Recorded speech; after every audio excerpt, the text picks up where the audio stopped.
Esperar em ti é sempre caminhar.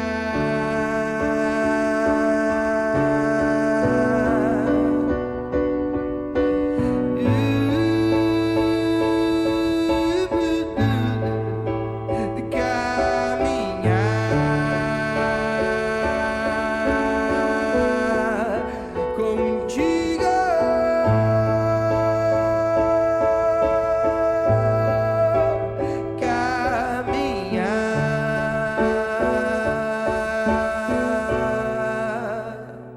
contigo. E aí pessoal, sejam bem-vindos, bom dia, boa tarde, boa noite, boa madrugada. Eu sou o Alisson e eu tô aqui com o Rodrigo.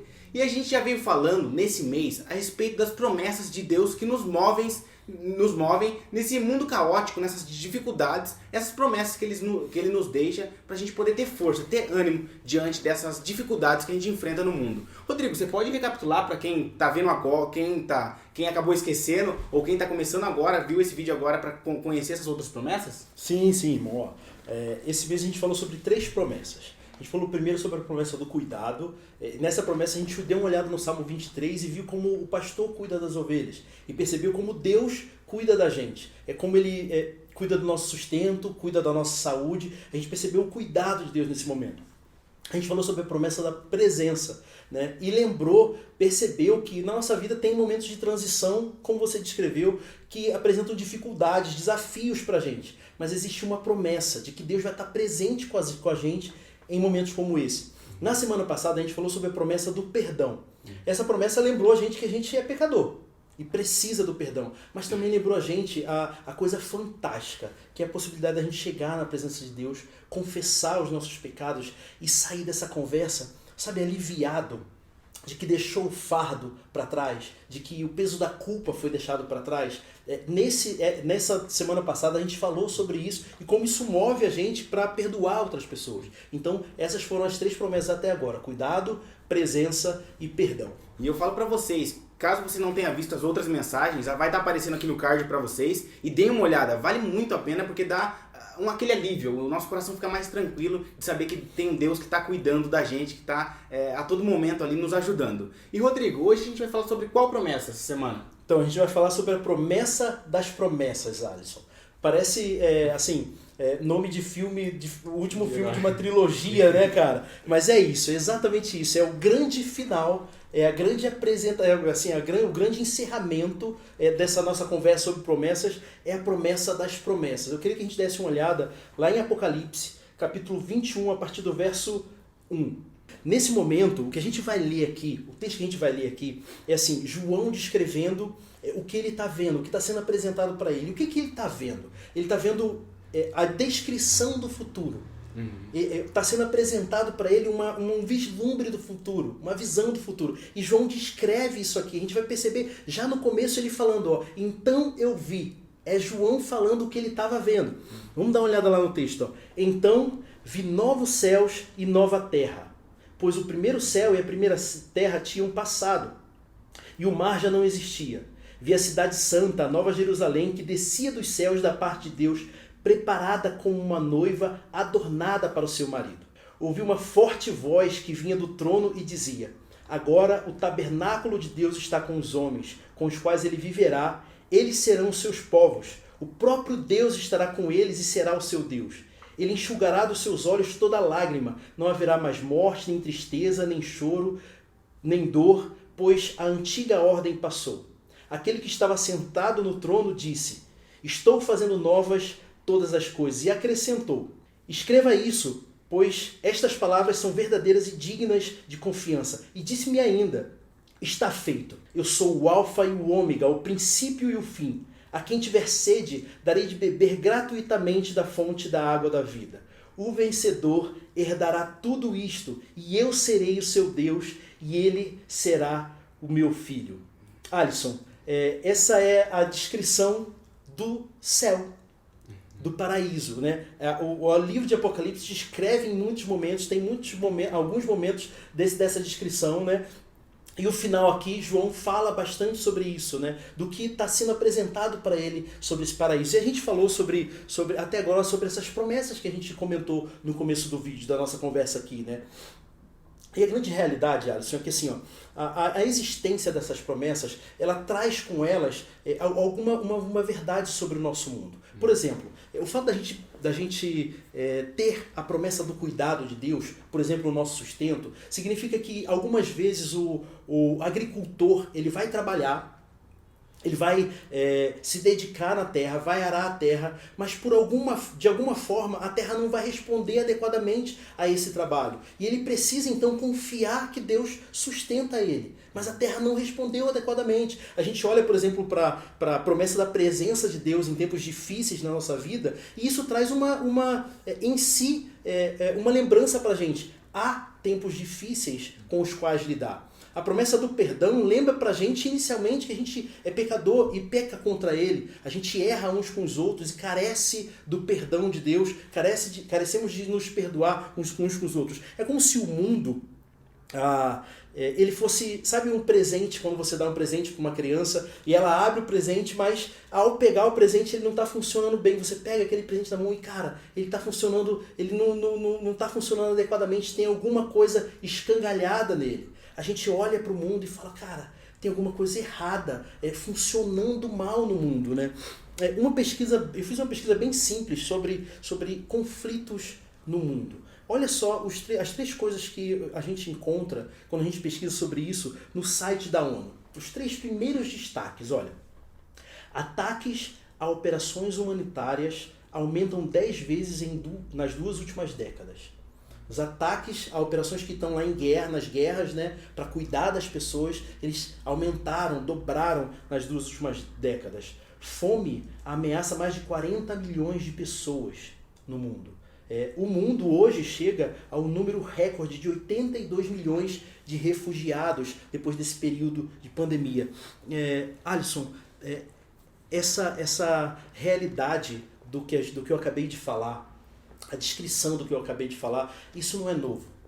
A gente lida com isso em muita medida já há algum tempo. A diferença hoje é que a gente consegue fazer essa pesquisa com alguma simplicidade por meio do Google, ali fazendo uma pesquisa rápida ali e ter acesso a muitas informações sobre esses conflitos que estão lá longe, mas eles sempre existiram, porque o mundo está funcionando inadequadamente. Mas não é só lá longe da gente que tem essa realidade. A gente que isso se apresenta assim. A gente vem mais para próximo da nossa vida e olha para a nossa família e sabe, se as famílias não são diferentes, tão diferentes, as famílias das pessoas que estão ouvindo a gente têm tantos conflitos quanto a minha família. Elas dizem que família é tudo igual, só muda de endereço, mãe é tudo igual, só tem essa coisa toda, né? E essa é muita realidade. Você começa a conversar com alguém e conhecer a história dessa pessoa, e aí ela fala em algum momento assim, cara, essa é a minha família, é desse jeito que é, cheia de conflitos. O mais terrível é que há famílias que estão tão distantes, as pessoas estão tão distantes umas das outras, que não chegam nem ao ponto de ter possibilidade de conflito. De tão distante são esses laços familiares, né? O mundo não está funcionando direito, Alisson. Mas, para além disso, mais próximo ainda da gente, cara, dentro da gente a gente percebe que as coisas não estão funcionando adequadamente, que esses conflitos, eles também existem em nós, a ansiedade, a medo, a dor, a tristeza, e a gente olha para o verso 4 do texto que a gente acabou de ler, e a gente vê uma beleza de descrição do João, do que ele está vendo. É o que diz o verso 4 lá, ó. Ele enxugará dos seus olhos, toda lágrima. Não haverá mais morte, nem tristeza, nem choro, não haverá dor. Todas essas coisas passaram porque a ordem antiga passou. Que beleza de descrição do que João está vendo. É um mundo que a gente busca, espera, tenta construir na nossa vida. É a descrição do que João acabou de ver, né, e fala pra gente nesse verso 4. E essa vai ser a promessa das promessas? O mundo aqui a gente vai chegar um tempo que vai ficar tudo tranquilo e ele vai limpar a nossa lágrima? Não. Assim, ó, é o começo dessa promessa. Uhum. Né? Essa descrição de João aqui é sim o começo dessa promessa, ou é parte dela, Alisson. assim, quando a gente olha para o nosso mundo e a gente vê a descrição como o João acabou de dizer, a gente é muito natural, um movimento muito natural do nosso coração que a gente olhe para essa descrição e fala assim, cara, essa é a essência da promessa do que Deus vai fazer no novo céu e na nova terra, do que a gente chama de paraíso, céu. É isso que é a grande bênção, é essa paz que eu tanto busco e que eu não encontro, independente de quanto eu trabalhe, de quanto eu me esforce para isso. Isso é verdade. Essas coisas descritas aqui são bênçãos fantásticas, importantíssimas, partes essenciais do que a gente vai desfrutar lá. Mas existe algo muito mais central, Alice, essencial. O verso 3 consegue esclarecer isso pra gente, ou mostrar isso pra gente. Ó. Ouvi, João falando, ouvi uma forte voz que vinha do trono e dizia, agora o tabernáculo de Deus está com os homens, com os quais ele viverá. Eles serão os seus povos, o próprio Deus estará com eles e será o seu Deus. Alisson, o centro da promessa, ou a essência, a parte mais especial, o bem mais precioso desse novo céu e nova terra é exatamente o fato de que nós vamos nos relacionar com Deus dessa forma. Ele vai habitar conosco e nós habitaremos e vamos nos relacionar com Ele, né? É assim, cara. Sabe quando você está com muita saudade de alguém que mora em outro estado? Ou uma esposo que mora em outro lugar, ou amigo, parente, você tem muita vontade de ver aquela pessoa, e aquela pessoa se mudou há algum tempo, você não conseguiu vê-la ainda, e ela talvez more, sei lá, na praia, no campo, na montanha, e aí cada um escolhe aí na sua imaginação o melhor lugar que gostaria de visitar. E aí você programa essa viagem para ir para lá. Olha, o lugar onde a pessoa mora é muito importante, é muito legal. Vai ser muito legal ir à praia quando estiver lá. Só que não é a praia que é o motivo de eu ir para lá. O motivo de eu ir para lá é encontrar essa pessoa que eu tanto quero. Não fosse esse encontro, seria só mais uma viagem. Seria só mais umas férias. Mas o que torna totalmente especial e diferente essa viagem é o fato de que aquela pessoa vai estar lá. É exatamente assim com o novo céu e a nova terra. A parte especial é que a gente vai ver Deus, se relacionar com Deus, já não com essa nuvem que existe entre nós, o nosso coração e o próprio Deus, tendo em vista que a gente ainda está se relacionando, lidando com o pecado. Isso vai ser desfeito. Essa é a beleza da promessa. Isso acontecendo, Alisson, as fissuras, sabe, as dores do nosso coração na presença de Deus, nessa relação com Ele, também são desfeitas. As ansiedades do nosso coração buscando em outro lugar que não em Deus são apaziguadas, e a gente olha para Deus e na fonte da própria alegria, vivendo e vendo, conhecendo essa fonte da própria alegria, é nela que a gente busca e vai ter ela suprindo totalmente a nossa vida.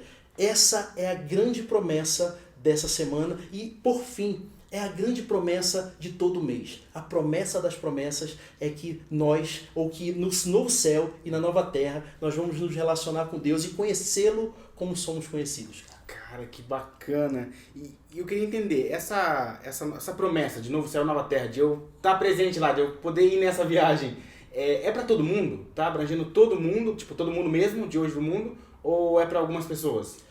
Então, cara, assim, ó, o verso 7, ele fala pra gente o seguinte, ó, o vencedor herdará tudo isso.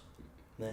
E aí quando a gente olha para isso, a resposta que eu quero já te dar é o seguinte, olha, ela é para todo mundo que se aproxima de Cristo como seu Salvador.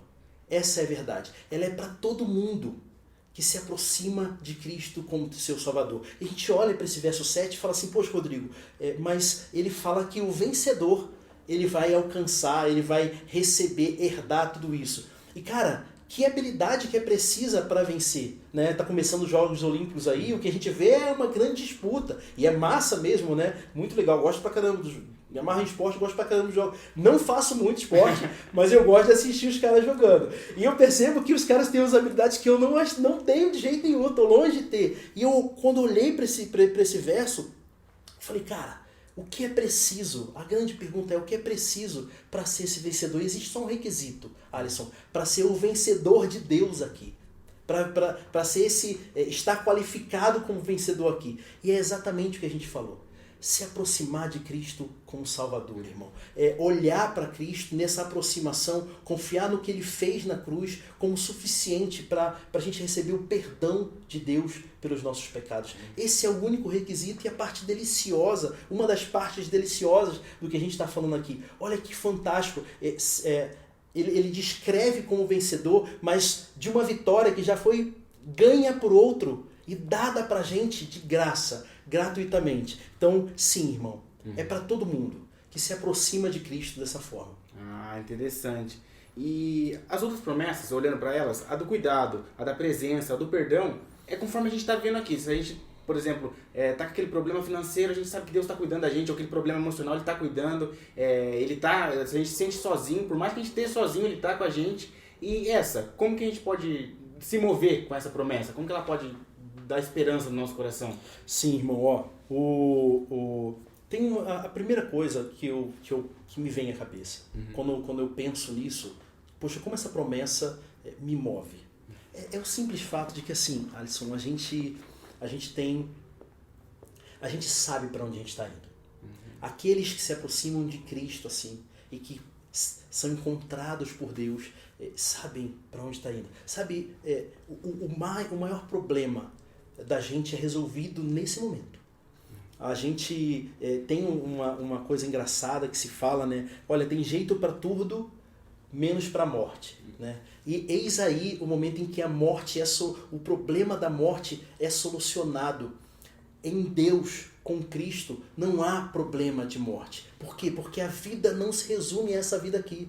A gente sabe o que vai acontecer quando os olhos fecharem, e não sabe com uma incerteza, sabe com uma descrição belíssima. Primeiro, de que a gente vai viver com Ele a fonte de toda alegria e satisfação e paz. E a partir disso, como consequência dessa relação com Ele, experimentar toda essa realidade que João descreve aqui. Essa é a primeira coisa, e isso tem um poder de tranquilizar a gente, Alisson, num nível bem alto, assim, cara. Olha, vamos imaginar que alguém se esforce bastante e trabalhe a vida inteira dele para melhorar um aspecto só da sua vida. Né? Então vamos pensar aqui numa coisa que acontece normalmente. Alguém que pensa em trabalhar durante a vida para garantir a sua aposentadoria bem tranquila. Show de bola. Esse cara, essa pessoa vai trabalhar, vai se dedicar e bem possivelmente, se fizer as coisas minimamente adequado ali, vai conseguir algum nível de tranquilidade, ou talvez um grande nível de tranquilidade ali, uma estrutura muito bacana para a família, para a vida, para viver a aposentadoria de forma tranquila. Mas, meu irmão, mesmo dedicando toda a vida, esse cara vai chegar muito distante de experimentar o que é de fato tranquilidade. Como vai experimentar alguém que estiver no novo céu e na nova terra. Essa é a tranquilidade. É assim, Alisson, de que a gente tem uma promessa, uma vida esperando a gente lá, que reserva pra gente belezas, alegrias muito maiores do que qualquer coisa que a gente pode construir aqui.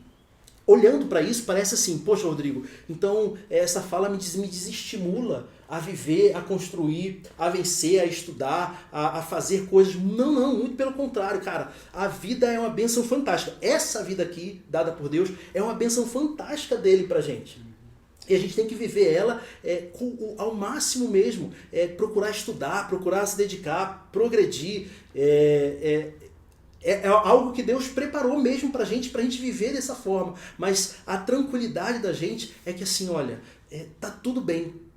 Se as coisas derem certo ou se as coisas derem errado, não é na conclusão da vida que eu tenho a minha tranquilidade, que eu sei quem eu sou, eu sei que essa vida termina e que ainda que tudo der errado, cara, eu vou experimentar algo fantástico. É assim, irmão, o mais pobre cidadão do céu é o mais rico cidadão do mundo. O mais pobre, o mais simples, a pessoa menos estudada, que vai morar no novo céu e na nova terra, é a mais sábia da existência inteira. Tanto quanto todos os outros que estarão lá. Essa é a primeira grande beleza aí reservada ou que pode nos mover a uma vida olhando para Ele e satisfeita nele, tranquila nele. Essa é a primeira coisa. A outra coisa, irmão, é uma promessa muito, muito bacana para o coração. É assim, a certeza de que toda dor da gente é por enquanto. A certeza de que vai passar. E assim, eu queria, de verdade, falar para você que assim, vai passar. E não é só a pandemia, a gente fez uma série um tempo atrás falando que vai passar, a gente pensou bastante na pandemia e nos aspectos que tem dela, mas não. Olha, sabe essa dor do seu coração que aperta o seu coração aí e deixa a alma bem, bem comprimidinha no peito? Ela vai passar. Sabe a ansiedade que não te deixou dormir ontem, deixou acordado pensando no futuro e com medo, preocupado com o que vai acontecer? Essa ansiedade vai passar. Sabe o pensamento recorrente que também não te deixou dormir e hoje tomou o seu dia, tirou sua concentração? Ele vai passar. Sabe a saudade que você sente? Sabe o luto? Sabe a morte? Sabe a rejeição, a falta que está no seu coração? Isso vai passar, irmão. As injustiças que acontecem dos mais fortes com os mais fracos. Sabe a maldade? Isso tudo vai passar, porque, irmão, toda dor é por enquanto. Assim, essa frase é o título de uma música muito bacana, eu aconselho você demais a ouvir. Ela fala exatamente desse texto que a gente tá conversando hoje. Ela descreve de uma forma bem poética o que acontece ali e lembra pra gente isso. Cara, toda dor é por enquanto, mas sobretudo, e aí é o final e o desfecho belo dessa nossa conversa, é que assim, olha, o texto de João, ele descreve pra gente um encontro com Deus. E esse encontro que é perene, que é para sempre, né? Uma vida vivida com Ele para sempre. Só que esse encontro, ele acontece na vida daqueles que vão viver no novo céu e na nova terra, agora, na nossa história. E quando esse encontro acontece, um monte de coisas que a gente experimentará lá, que as pessoas que Deus encontra hoje em dia vão experimentar no novo céu e na nova terra, elas já começam a ser experimentadas hoje em dia. A primeira coisa é que assim, olha, Deus faz dessas pessoas, que Ele chama de igreja, dessa comunidade de pessoas reunidas, a sua casa. Ele passa a morar com elas. Perceba, da mesma forma que experimentaremos a presença de Deus lá, não com toda a clareza como vamos experimentar lá no novo céu e nova terra, mas já vivendo isso em muita medida, a gente... a comunidade que Ele chama de igreja é a casa dele hoje em dia. A partir disso, Alisson, assim, o Espírito que mora nessa comunidade, nessas pessoas, é o Espírito Santo de Deus, de Cristo. Ele consola já o coração, ele lembra já dessas esperanças, a certeza para aqueles que se encontram com ele de que a vida não termina aqui, reduz um monte o medo da morte, a preocupação com o que vai acontecer após a morte. Essa é a promessa das promessas. Reside na seguinte certeza: se encontrar com Ele faz toda a diferença para a vida inteira, a partir de agora. O chamado, eu acho, para a gente, para todo mundo que está assistindo, é assim, se aproximar dele.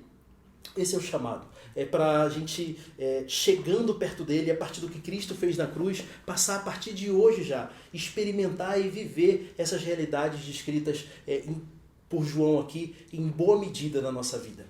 É isso. Caraca, que mensagem, Rodrigo, porque o nosso mundo, a nossa sociedade, a gente vive com tanta ansiedade do futuro, medo do futuro, o que vai acontecer? E, cara, essa palavra vem de encontro e habita no nosso coração e dá aquela esperança. Rodrigo, pedi para você orar pela gente, para que a gente tenha cada vez mais a convicção disso, tenha a confiança nessa palavra, porque a gente, por nós mesmos, queremos esquecer disso. A gente quer tomar o controle, quer tomar conta do nosso futuro, mas quem toma conta, quem nos dá a esperança mesmo é Deus. Ora pra gente por isso, Rodrigão. Vamos sim. Amado Senhor, a gente quer te louvar. De verdade, a gente quer louvar o Senhor. Agradecer ao Senhor aí por esse texto que lembra a gente o novo céu e nova terra. Lembra a gente o destino reservado para aqueles que o Senhor está arrebanhando aí como seu povo, chamando aí como seu povo, Senhor. Mas como disse o Alisson, Jesus, a gente várias vezes esquece disso aqui. E Deus, essa promessa é tão maneira, tão importante para a nossa vida, tem o poder de tranquilizar o nosso coração de uma forma tão intensa, Senhor. Eu quero pedir ao Senhor, ajuda a gente a descansar nessa certeza, lembra o nosso coração de que a gente vai viver com o Senhor nesse novo céu e nova terra, experimentando o Senhor mesmo, e a partir dessa vida com o Senhor, experimentando um bocado de bênçãos aí descritas por João aqui, Senhor. Mas, Senhor, lembra a gente que já hoje a gente vive um bocado disso com o Senhor. Já hoje a gente é possível experimentar um bocado disso aí com o Senhor. Ajuda a gente, Senhor, lembrando a gente disso. A gente pede ao Senhor em nome do seu Filho Jesus Cristo. Pai, amém. Amém.